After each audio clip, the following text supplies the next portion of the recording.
The Works of Edgar Allan Poe, Raven Edition, Volume 3, by Edgar Allan Poe.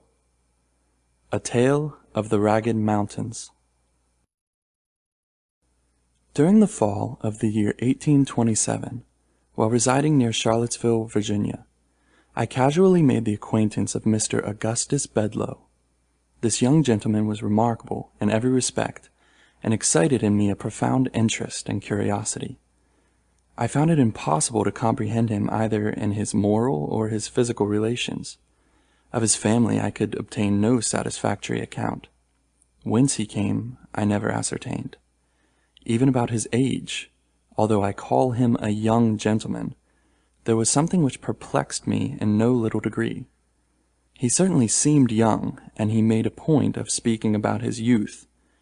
Yet there were moments when I should have had little trouble in imagining him 100 years of age. But in no regard was he more peculiar than in his personal appearance. He was singularly tall and thin. He stooped much. His limbs were exceedingly long and emaciated. His forehead was broad and low. His complexion was absolutely bloodless. His mouth was large and flexible, and his teeth were more wildly uneven, although sound, than I had ever before seen teeth in a human head. The expression of his smile, however, was by no means unpleasing, as might be supposed, but it had no variation whatever. It was one of profound melancholy, of a phaseless and unceasing gloom. His eyes were abnormally large, and round like those of a cat. The pupils, too, upon any accession or diminution of light, underwent contraction or dilation, just as is observed in the feline tribe. In moments of excitement the orbs grew bright to a degree almost inconceivable, seeming to emit luminous rays, not of a reflected, but of an intrinsic luster, as does a candle or the sun. Yet their ordinary condition was so totally vapid, filmy, and dull as to convey the idea of the eyes of a long-interred corpse. These peculiarities of person appeared to cause him much annoyance, and he was continually alluding to them in a sort of half-explanatory, half-apologetic strain, which, when I first heard it, impressed me very painfully. I soon, however, grew accustomed to it, and my uneasiness wore off.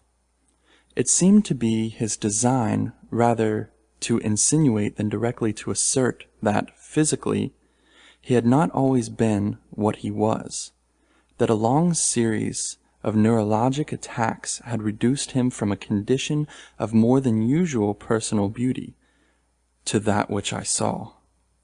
For many years past he had been attended by a physician named Templeton, an old gentleman, perhaps 70 years of age, whom he had first encountered at Saratoga, and from whose attention, while there, he either received, or fancied that he received, great benefit. The result was that Bedloe, who was wealthy, had made an arrangement with Dr. Templeton, by which the latter, in consideration of a liberal annual allowance, had consented to devote his time and medical experience exclusively to the care of the invalid. Dr. Templeton had been a traveler in his younger days, and at Paris had become a convert in great measure to the doctrines of Mesmer. It was altogether by means of magnetic remedies that he had succeeded in alleviating the acute pains of his patient, and this success had very naturally inspired the latter with a certain degree of confidence in the opinions from which the remedies had been adduced. The doctor, however, like all enthusiasts, had struggled hard to make a thorough convert of his pupil, and finally so far gained his point as to induce the sufferer to submit to numerous experiments. By a frequent repetition of these, a result had arisen, which of late days has become so common as to attract little or no attention, but which, at the period of which I write, had very rarely been known in America. I mean to say that between Dr. Templeton and Bedloe there had grown up, little by little, a very distinct and strongly marked rapport or magnetic relation. I am not prepared to assert, however, that this rapport extended beyond the limits of the simple sleep-producing power, but this power itself had attained great intensity. At the first attempt to induce the magnetic somnolency, the mesmerist entirely failed. In the fifth or sixth, he succeeded very partially, and after long continued effort. Only at the 12th was the triumph complete. After this, the will of the patient succumbed rapidly to that of the physician, so that, when I first became acquainted with the two, sleep was brought about almost instantaneously by the mere volition of the operator, even when the invalid was unaware of his presence. It is only now, in the year 1845, when similar miracles are witnessed daily by thousands, that I dare venture to record this apparent impossibility as a matter of serious fact. The temperature of Bedloe was, in the highest degree, sensitive, excitable, enthusiastic. His imagination was singularly vigorous and creative, and no doubt it derived additional force from the habitual use of morphine, which he swallowed in great quantity, and without which he would have found it impossible to exist. It was his practice to take a very large dose of it immediately after breakfast each morning, or rather, immediately after a cup of strong coffee, for he ate nothing in the forenoon, and then set forth alone, or attended only by a dog, upon a long ramble among the chain of wild and dreary hills that lie westward and southward of Charlottesville, and are there dignified by the title of the Ragged Mountains. Upon a dim, warm, misty day, toward the close of November, and during the strange interregnum of the seasons which in America is termed the Indian summer, Mr. Bedloe departed as usual for the hills. The day passed, and still he did not return. About 8 o'clock at night, having become seriously alarmed at his protracted absence, we were about setting out in search of him, when he unexpectedly made his appearance, in health no worse than usual, and in rather more than ordinary spirits. The account which he gave of his expedition, and of the events which had detained him, was a singular one indeed. "You will remember," said he, "that it was about 9 in the morning when I left Charlottesville. I bent my steps immediately to the mountains, and about 10 entered a gorge which was entirely new to me. I followed the windings of the pass with much interest. The scenery which presented itself on all sides, although scarcely entitled to be called grand, had about it an indescribable, and to me a delicious, aspect of dreary desolation. The solitude seemed absolutely virgin. I could not help believing that the green sods and the grey rocks upon which I trod had been trodden never before by the foot of a human being, so entirely secluded, and in fact inaccessible, except through a series of accidents as the entrance of the ravine, that it is by no means impossible that I was indeed the first adventurer, the very first and sole adventurer who had ever penetrated its recesses. The thick and peculiar mist or smoke which distinguishes the Indian summer, and which now hung heavily over all objects, served, no doubt, to deepen the vague impressions which these objects created. So dense was this pleasant fog that I could at no time see more than a dozen yards of the path before me. This path was excessively sinuous, and as the sun could not be seen, I soon lost all idea of the direction in which I had journeyed. In the meantime, the morphine had its customary effect, that of enduring all the external world with an intensity of interest. In the quivering of a leaf, in the hue of a blade of grass, in the shape of a trefoil, in the humming of a bee, in the gleaming of a dewdrop, in the breathing of the wind, in the faint odors that came from the forest, there came a whole universe of suggestion, a gay and motley train of rhapsodical and methodical thought. Busied in this, I walked on for several hours, during which the mist deepened around me to so great an extent that at late I was reduced to an absolute groping of the way. And now an indescribable uneasiness possessed me, a species of nervous hesitation and tremor. I feared to tread, lest I should be precipitated into some abyss. I remembered, too, strange stories told about these ragged hills, and of the uncouth and fierce races of men who tenanted their groves and caverns. 1,000 vague fancies oppressed me and disconcerted me, fancies the more distressing because vague. Very suddenly my attention was arrested by the loud beating of a drum. My amazement was, of course, extreme. A drum in these hills was a thing unknown. I could not have been more surprised at the sound of the trump of the archangel.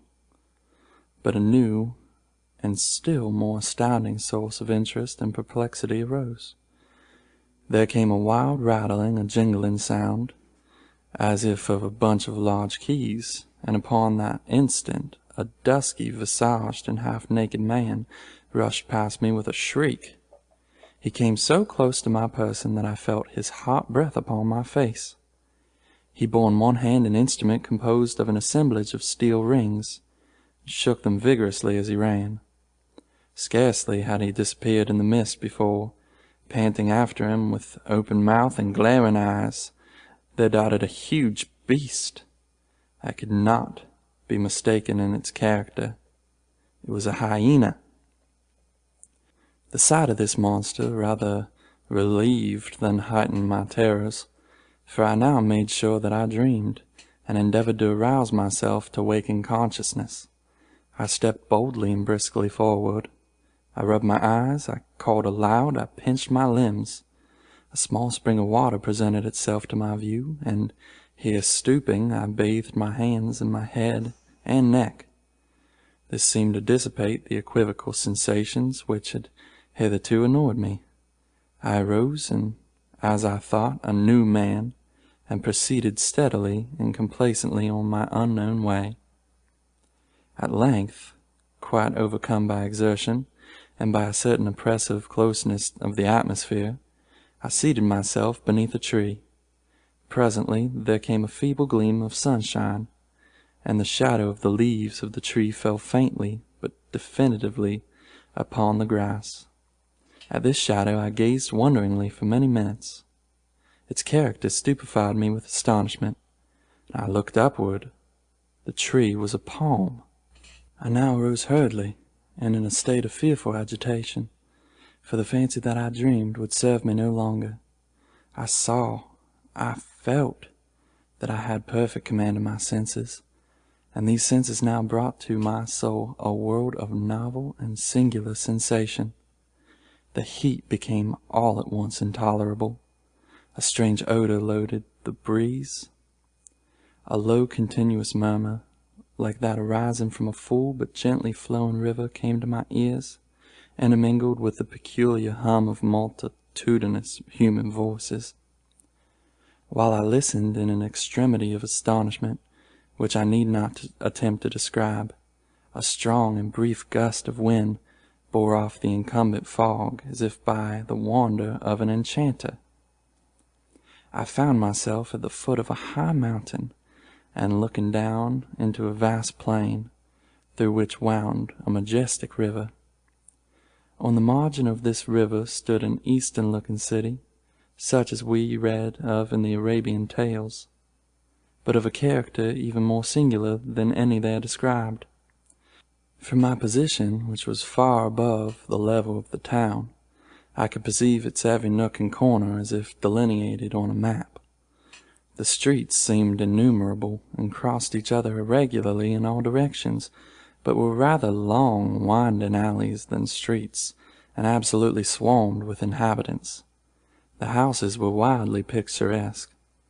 On every hand was a wilderness of balconies, of verandas, of minarets, of shrines, and fantastically carved doors. Bazaars abounded, and in these were displayed rich wares of infinite variety and profusion, silks, muslins, the most dazzling cutlery, the most magnificent jewels and gems. Beside these things were seen on all sides banners and palanquins, litters with stately dames close-veiled, elephants gorgeously caparisoned, idols grotesquely hewn, drums, banners, and gongs, spears, silver, and gilded maces.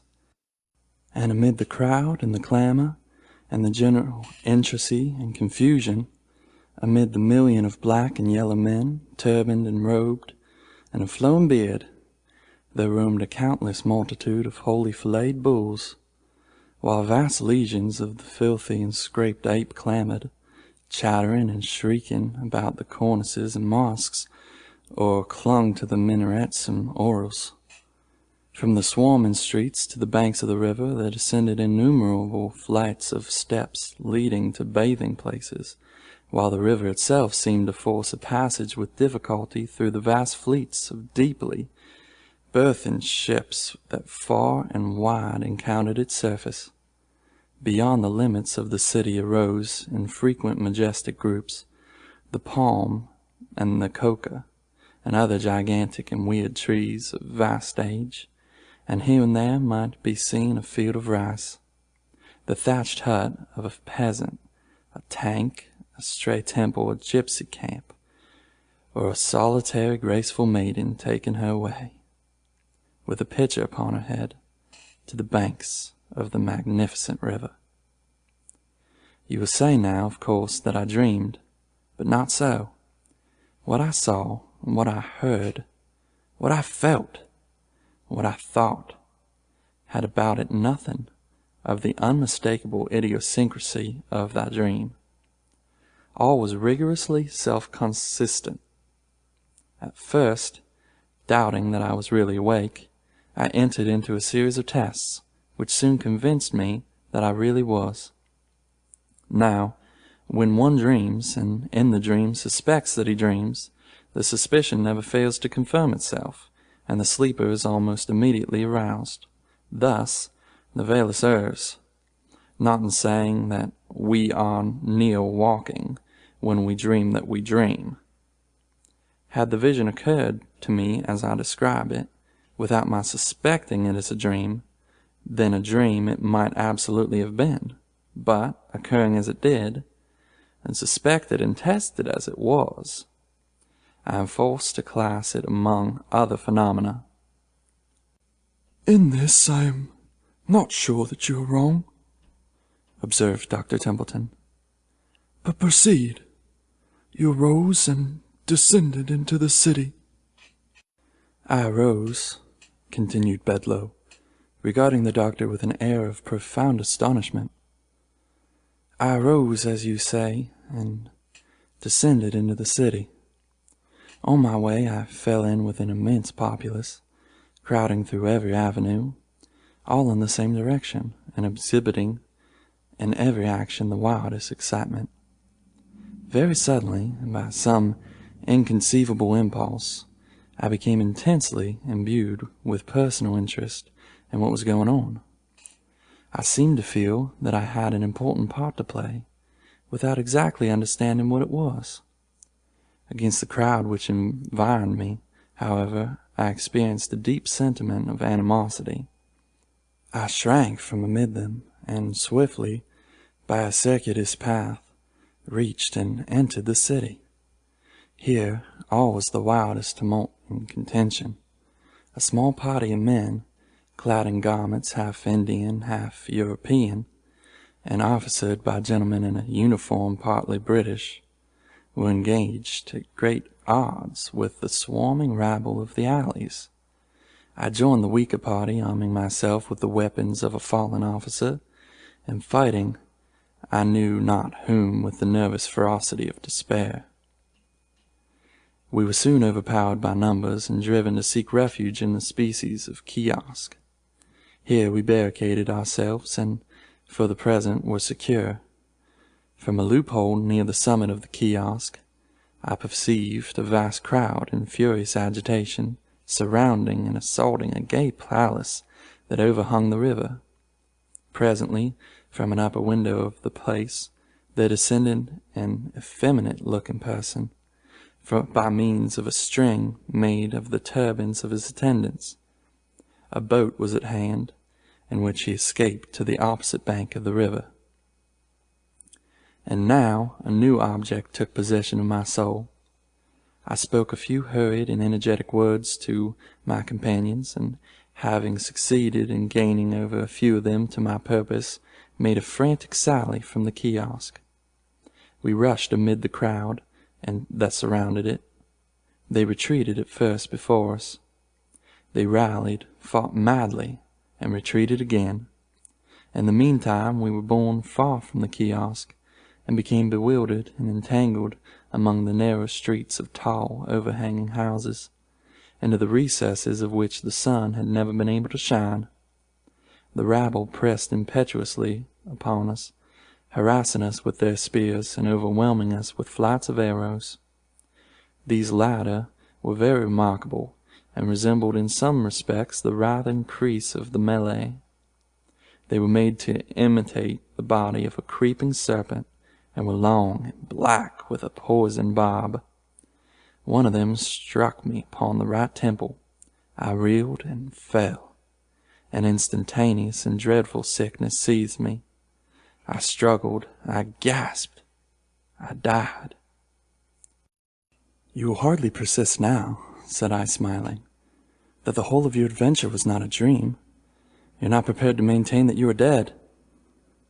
When I said these words, I of course expected some lively sally from Bedloe in reply, but to my astonishment he hesitated, trembled, became fearfully pallid, and remained silent. I looked toward Templeton. He sat erect and rigid in his chair. His teeth chattered, and his eyes were starting from their sockets. "Proceed," he at length said hoarsely to Bedloe. "For many minutes," continued the latter, "my sole sentiment, my sole feeling, was that of darkness and non-entity, with the consciousness of death.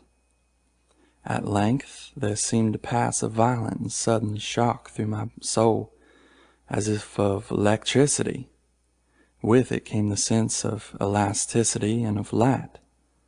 This latter I felt, not saw. In an instant I seemed to rise from the ground, but I had no bodily, no visible, audible, or palpable presence. The crowd had departed. The tumult had ceased. The city was in comparative repose. Beneath me lay my corpse, with the arrow in my temple, the whole head greatly swollen and disfigured. But all these things I felt, not saw. I took interest in nothing.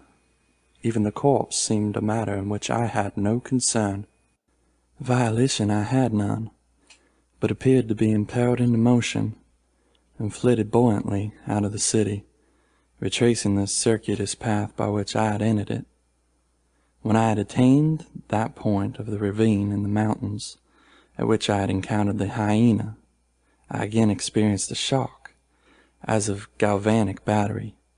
The sense of weight, of volition, of substance returned. I became my original self, and bent my steps eagerly homeward. But the past had not lost the vividness of the real, and not now, even for an instant, can I compel my understanding to regard it as a dream. "Nor was it," said Templeton with an air of deep solemnity. "Yet it would be difficult to say how otherwise it should be termed. Let us suppose only that the soul of the man today is upon the verge of some stupendous psychical discoveries. Let us content ourselves with this superstition. For the rest I have some explanation to make. Here is a watercolor drawing, which I should have shown you before, but which an unaccountable sentiment of horror was hitherto prevented me from showing." We looked at the picture which he presented. I saw nothing in it of an extraordinary character. but its effect upon Bedloe was prodigious. He nearly fainted as he gazed, and yet it was but a miniature portrait, a miraculously accurate one, to be sure, of his own very remarkable features. At least this was my thought, as I regarded it. "You will perceive," said Templeton, "the date of this picture. It is here, scarcely visible in this corner.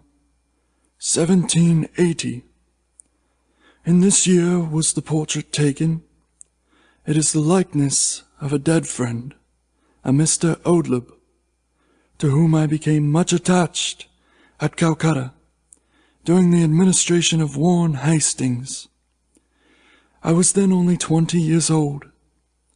When I first saw you, Mr. Bedloe, at Saratoga, it was the miraculous similarity which existed between yourself and the painting which induced me to accost you, to seek your friendship, and to bring about those arrangements which resulted in my becoming your constant companion. In accomplishing this point, I was urged partially, and perhaps principally, by a regretful memory of the deceased, but also in part at an uneasy and not altogether horrorless curiosity respecting yourself. In your detail of the vision which presented itself to you amid the hills, you have described with the minutest accuracy the Indian city of Benares upon the Holy River, the riots, the combat, the massacre, were the actual events of the insurrection of Chet Singh, which took place in 1780, when Hastings was put in imminent peril of his life. The man escaping by the string of turbans was Chet Singh himself. The party in the kiosk were sepoys and British officers, headed by Hastings. Of this party, I was one, and did all that I could to prevent the rash and fatal sally of the officer who fell, in the crowded alleys, by the poisoned arrow of the Bengali. That officer was my dearest friend. It was Odlub. You will perceive by these manuscripts. Here the speaker produced a notebook, in which several pages appeared to have been freshly written. That, at the very period in which you fancied these things amid the hills, I was engaged in detailing them upon paper here at home. In about a week after this conversation, the following paragraphs appeared in the Charlottesville paper. We have the painful duty of announcing the death of Mr. Augustus Bedloe, a gentleman whose amiable manners and many virtues have long endeared him to the citizens of Charlottesville.